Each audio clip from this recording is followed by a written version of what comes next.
So here we're looking for the lowest common multiple. Okay, the lowest, the smallest, the amount. Common means it has them the same, and multiple means times tables. If we remember, we have our multiplication tables, so it just means it's those times tables.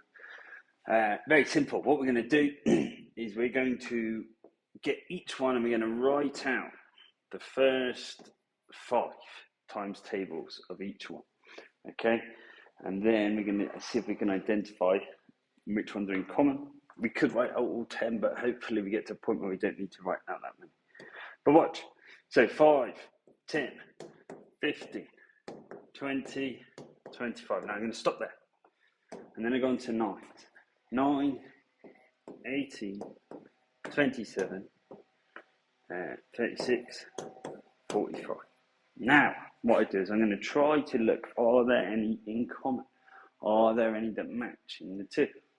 And no, there are not. There is one that I can identify immediately that is going to be in both. But that might not always happen. So what we're going to do is if we get to this point, we're going to say, right, we're going to do another 5. We might have to go all the way up to 10. So 30, 35, 40, 45, 50. And here we're going to keep going up. We've got 54, 63, 72, 81, 90. And now I look across and I'm trying to find, so these are multiples. Now I'm going to try to identify any in common. And the one that I spot in common is 45.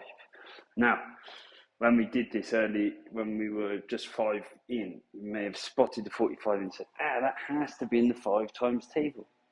And it's the lowest thing that is a multiple of 9 that is also in the 5 times table. We know it's in the 5 times table, or it's a multiple of 5 because it has a 5 in the ones column. The other one then would be this one, 90, but we're looking for the lowest. So our answer, which we could have got to quicker, we might need to hold things up, but it's good to make sure we know the method. Lowest common multiple, 45. It's a multiple of 9 and 5. It is common, they both have it, and it is the lowest one possible. Like and subscribe.